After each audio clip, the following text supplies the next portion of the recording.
This text provides a new approach to some problems of modern degeneration. Instead of the customary procedure of analyzing the expressions of degeneration, a search has been made for groups to be used as controls who are largely free from these affections. After spending several years approaching this problem by both clinical and laboratory research methods, I interpreted the accumulating evidence as strongly indicating the absence of some essential factors from our modern program rather than the presence of injurious factors. This immediately indicated the need for obtaining controls. To accomplish this, it became necessary to locate immune groups which were found readily as isolated remnants of primitive racial stocks in different parts of the world. A critical examination of these groups revealed a high immunity to many of our serious affections so long as they were sufficiently isolated from our modern civilization and living in accordance with the nutritional programs which were directed by the accumulated wisdom of the group.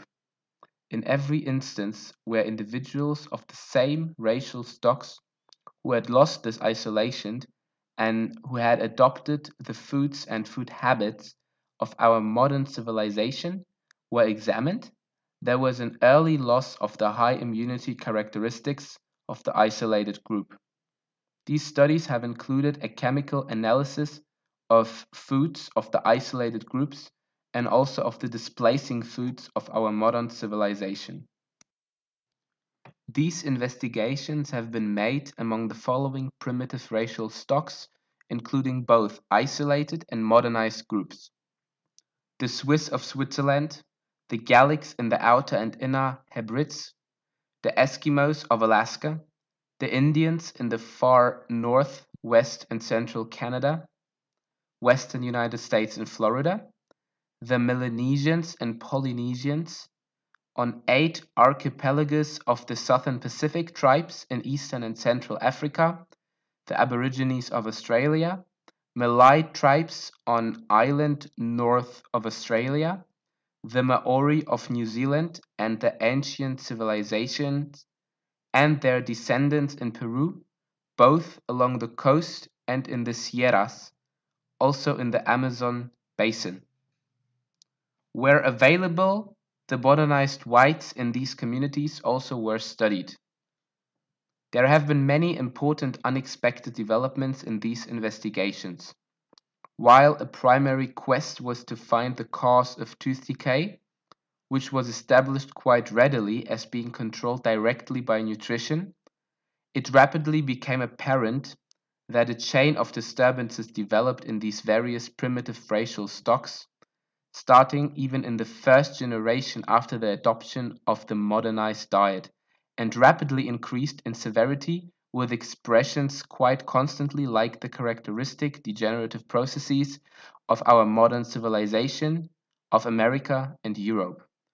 While tooth decay has proved to be almost entirely a matter of the nutrition of the individual at the time and prior to the activity of that disease, a group of affections have expressed themselves in a physical form. These have included facial and dental art changes, which, heretofore, have been accounted for as results of admixtures of different racial stocks. My investigations have revealed that these same divergencies from normal are reproduced in all these various racial stocks while the blood is still pure. Indeed, these even develop in those children of the family that are born after the parents adopted the modern nutrition. Applying these methods of our study to our American families, we find readily that a considerable percentage of our families show the same deterioration in the younger members. The percentage of individuals so affected in our American communities in which I have made studies varies through a wide range, usually between 25% to 75%. A certain percentage of this affected group has not only these evidences of physical injury, but also personality disturbances, the most common of which is lower than normal mental efficiency and acuteness, chiefly observed as so-called mental backwardness, which includes the group of children in the schools who are unable to keep up with their classmates. Their IQs are generally lower than normal, and they readily develop inferiority complexes growing out of their handicap. From this group, or parallel with it,